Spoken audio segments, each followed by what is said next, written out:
The Queensland photo, 1946. Taken in 1946 in Queensland, Australia by a mother who was taking a picture of her teenage daughter's grave.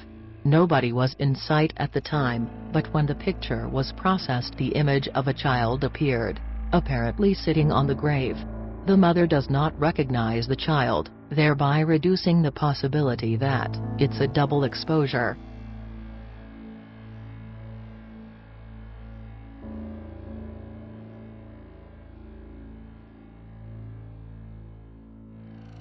The SS Watertown Faces, 1924. This famous photo taken in 1924, apparently shows the faces of two recently deceased crewmen appearing in the waves alongside the merchant ship, SS Watertown. Normally I'm not a big fan of faces appearing in grainy photos due to the brain's tendency to make order out of chaos, but this case is different, in that the faces were seen by numerous members of the crew for several days beforehand, and were positively identified as those of two crewmen who suffocated while cleaning out an oil tank a few days earlier.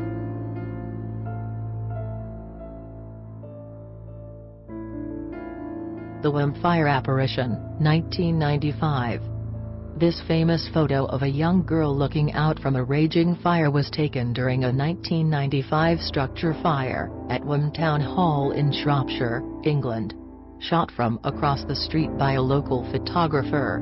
Nothing unusual was seen at the time, but once the negative was developed, he noticed what appeared to be a young girl standing in the doorway of the burning building. Firemen found the photo so disturbing that they sifted through the ashes afterwards searching for the remains of a body, but found nothing, leaving everyone wondering who the girl may have been.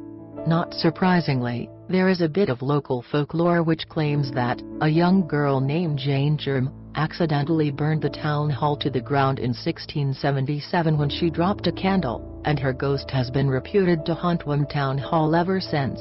Once a firebug, always a firebug, I guess.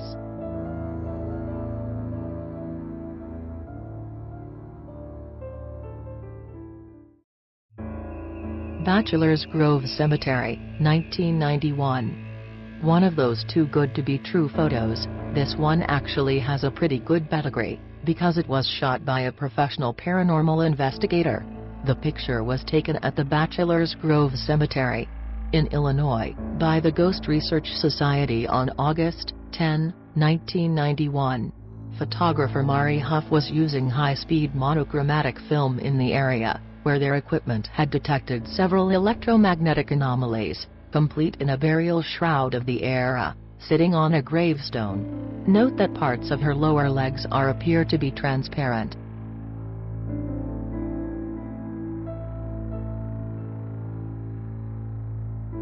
The Carraberry Rock Spirit, 1959.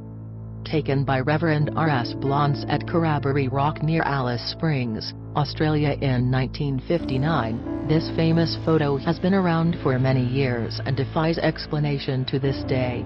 It wouldn't be difficult to fake this photo with modern photo manipulation softwares, but it would have been nearly impossible to do in 1959. HMS Daedalus photo, 1919. Another classic and one of the better captures. This photograph from 1919, taken by retired RAF officer Sir Victor Goddard, shows his squadron from the Royal Navy vessel HMS Daedalus. Notice the transparent face peering around the man in the upper left corner of the photo.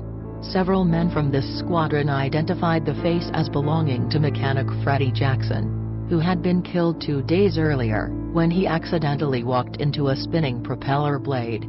His funeral had taken place earlier that day. Apparently, Freddie didn't want to miss all the fun. Toys R Us, 1978. This shot has one of the best pedigrees among spirit photos because it was shot under carefully controlled circumstances with numerous witnesses present, making fakery especially difficult. Taken in 1978 at a Sunnyvale, California Toys R Us store, known for an inordinate amount of paranormal activity, The picture was shot by the crew from the TV program That's Incredible.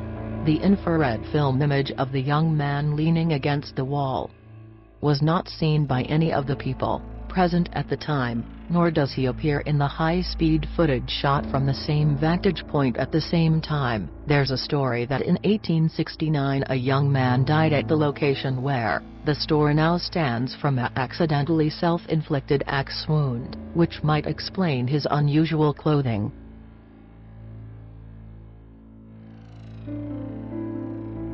The Lord Combermere photo, 1891. This well-known photo, and perhaps one of the oldest examples of a bona fide spirit photo, was taken in the Combermere Abbey Library in 1891 by Sibylle Corbett.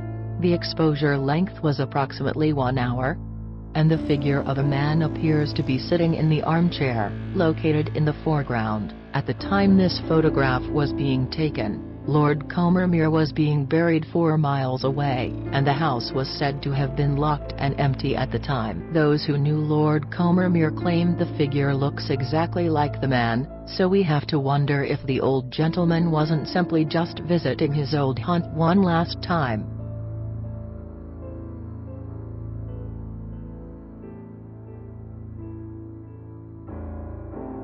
The Chinnery photo, 1959. When visiting her mother's grave in 1959, Mrs. Mabel Chinnery decided to finish off the roll of film by taking a picture of her husband seated in the car. When the roll was developed, a female figure appeared, sitting in the back seat.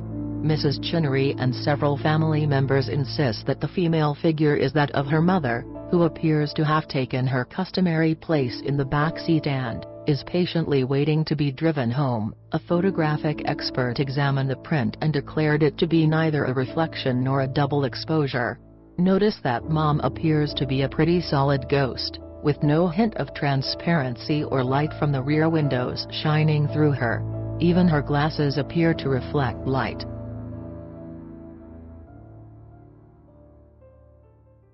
The Brown Lady of Raynham Hall, 1936. Perhaps the most famous of all ghost photos, this highly controversial shot was taken in 1936 by photographers sent by the London magazine Country Living, to take some interior shots of Raynham Hall in Norfolk. What's also interesting about this shot, is that in contrast to most photos in which the figure is not seen until after the film is developed, the spectral figure of a woman descending the stairway was seen seconds before the shutter was snapped. The negatives on this photo have been scrutinized by literally hundreds of experts who can find no evidence of it being either a hoax or a double exposure. Still considered by many to be the best capture ever taken.